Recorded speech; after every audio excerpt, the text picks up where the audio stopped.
આજે આપણે ધોરણ 5ની પ્રોજેક્ટ પ્રવૃત્તિ 6 થી 10 મારો દિવસ કેવો એ પહેલાં જોઈશી. છઠ્ઠી પ્રવૃત્તિ. તમે સવારે કેટલા વાગે ઉઠો છો? તો કે હું સવારે 8 વાગે ઉઠું છું. ત્યાર પછી તમારી દૈનિક ક્રિયા અને તેને લાગતો સમય લખવાનો છે. આ વિડીયોમાં આપણે બાળકો પ્રોજેક્ટ પ્રવૃત્તિ નંબર 6 થી 10 જોવાના છીએ. તમે આ માહિતી લખી શકો છો અથવા આને અનુરૂપ માહિતી લખી શકો છો. પ્લસ આમાં જે ક્વેશ્ચન આપેલા છે એના રિગાર્ડિંગ તમારા જે આન્સર હોય કે તમે કેટલા વાગે ઉઠો છો. સપોઝ કે તમે સવારે 7 વાગે ઉઠો છો તો તમે તેનો આન્સર 7 વાગ્યાનો લખી શકો છો.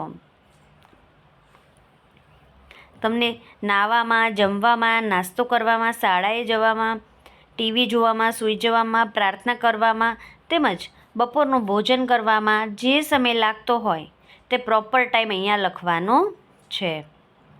મેં જનરલ બાળકોને ધ્યાનમાં રાખીને લખેલું છે. તમારે લોકોને તમારો જે સાચો સમય છે તે લખવાનો છે. ત્યાર પછી 21મો પેજ જોઈ લઈએ.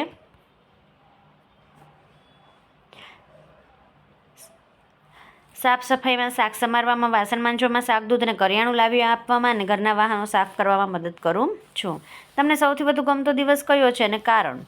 તો કે રવિવાર મને સૌથી વધારે ગમે છે કારણ કે હું બધા મનપસંદ કામ કરી શકું છું. શું તમારી શું ટેવો છે?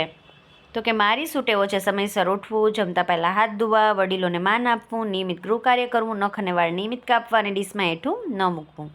અને તમારી કુટેવો લખવાની છે, જેમ કે ગુસ્સો આવવો, જીદ કરવી, ક્યારેક ખોટું બોલવું. આ ઉપરાંત તમારી જે સુટેવો અને કુટેવો હોય તે તમે અહીંયા એડ કરી શકો છો. ત્યાર પછીની પ્રવૃત્તિ જોઈ લઈએ. માટીના રમકડા બનાવવા. તમારા ઘરે કયા વાસણનો ઉપયોગ કરવામાં આવે છે તે અહીંયા લખવાનું છે. મારા ઘરે સ્ટીલના વાસણો, એલ્યુમિનિયમના વાસણો, માટીના વાસણોનો ઉપયોગ કરવામાં આવે છે. આ ઉપરાંત તાંબા પિત્તળના વાસણો પણ ઘણીવાર વાપરવામાં આવે છે. કાપવાળી જમીનની ભેજધારણ શક્તિ વધુ હોય છે, જ્યારે રેતાળ જમીનની ભેજધારણ શક્તિ ઓછી હોય છે. ઉપર ક્વેશ્ચન આપેલા છે એ જ ક્વેશ્ચનના આન્સર અહીંયા મેં નીચે લખેલા છે. જેટલા ડોટ્સ આપેલા છે ત્યાંથી ક્વેશ્ચન ફરે છે. ઉપર ક્વેશ્ચન વાંચી લેવાનું અને આન્સર જે છે એ ડોટ વાઇઝ એટલે કે ટોપિક વાઇઝ આપેલા છે.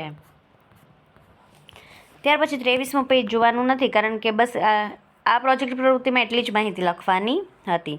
ત્યાર પછી પ્રોજેક્ટ પ્રવૃત્તિ 8 મારું ગીત. મેં સૌથી પહેલાં તો સ્થાનિક ગીત અથવા લોકગીત લખવાના છે. મેં લોકગીતનું નામ જે છે આભમાં ઝીણી ઝબૂકે વીજળી રે. એ સરસ મજાનું લોકગીત છે જે તમે લોકોએ સાંભળેલું જ હશે અને તમારા વિસ્તારમાં કે તમારા ગામમાં પણ આ ગીત ગવાતું જ હશે, જે તમે અહીંથી લખી શકો છો. તમને આ સિવાય બાળકો જો કોઈ બીજું લોકગીત આવડતું હોય કે તમારા આસપાસમાં સ્થાનિક કે કોઈ બીજું ગીત ગવાતું હોય તો તે ગીત પણ તમે લખી શકો છો. બીજું લોકગીત છે દાડમડીના ફૂલ રાતા. ઝૂલણ લ્યો વણઝારી. આ એક સરસ લોકગીત છે.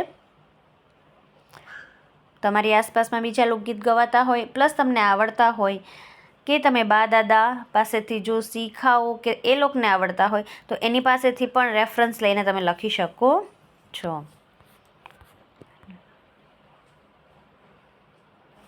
હું તો સોનીડાની હાટે હાલી, ઝૂમણા મુલવવા હાલી, ઉબલા ઉબલા જોયું ઝૂલણ લ્યો, હેઠે બેસીને મૂલ કર્યા ઝૂલણ લ્યો વણઝારી, બેઠી એવી હું ઉઠી ઝૂલણ લ્યો વણઝારી.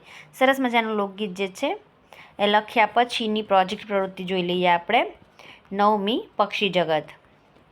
અહીંયા તમારે જેમ પહેલાં પ્રાણી જગત જોયું, પ્રાણીના નામ લખીને તેની માહિતી લખી, એવી જ રીતે અહીંયા પક્ષી વિશેની નામ લખવાના છે. પેલું મોરનું લખેલું છે. રંગ વાદળી લીલો હોય છે, કદમાં મોટો હોય છે મોર. તેનો ખોરાક અનાજ, કીડા, નાના સાપને જંતુ હોય છે. અવાજ ટંકો કરે છે. રહેઠાણ ખુલ્લા જંગલો, ખેતરો અને બગીચામાં રહે છે. એવી જ રીતે આપણે અહીં ચકલી અને કબૂતર વિશેની માહિતી લખેલી છે. ત્યાર પછી પોપટ અને કાગડા વિશેની માહિતી છે.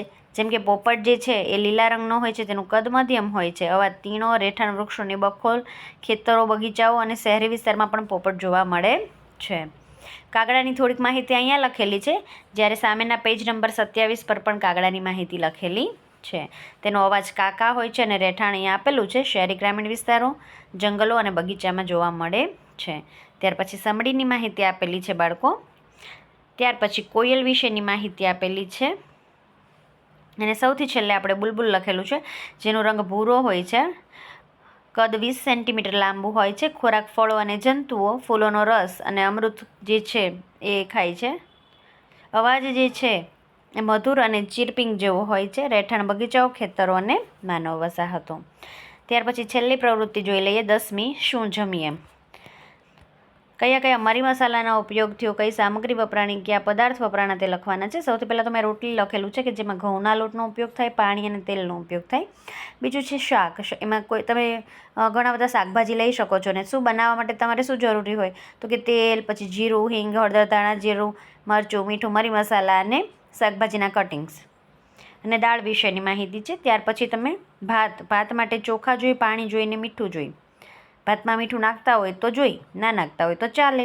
ઘણા લોકો ભાતમાં થોડું ઘણું ઘી નાખતા હોય છે જેથી ભાત જે છે એ સોફ્ટ થાય, તો તમે એ પણ લખી શકો છો. તમારા ઘરે કોઈ પણ રેસીપી જે છે એ કેવી રીતે બનીને એમાં શું ઇન્ગ્રીડિયન્ટ્સ જોયા તે તમે અહીંયા લખી શકો છો. ત્યાર પછી ચણા ચાટ જે આપણી સ્કૂલમાં ખવડાવતા હોય છે. દાળ ઢોકળી, બટેકા પૌવા. શું શું વસ્તુ એમાં જોશે. તમને આ સિવાયની પણ કોઈ રેસીપી આવડતી હોય, કોઈ વાનગી આવડતી હોય તો તે તમે અહીંયા લખી શકો છો. એમાં કયા કયા ઇન્ગ્રીડિયન્ટ્સનો ઉપયોગ થયો એ લખી શકો છો. પ્લસ તમે તમારા મમ્મીને પૂછો કે કેવી રીતે કઈ વસ્તુ મમ્મી તો બનાવે છે, તો એ પણ તમે અહીંયા પૂછીને લખી શકો છો. ખીચડી કેવી રીતે બને તો કે ચોખા અને મગની દાળ, હળદર, મીઠું, પાણીનો ઉપયોગથી ખીચડી બને. ખીર, દૂધ, ચોખા અને ખાંડ. તમને જમવામાંથી પ્રિય શું છે? લાડવા, પુલાવ ભાત, બરફી, પેંડા. અહીંયા જે છે એ આ પ્રવૃત્તિ પૂર્ણ થાય છે.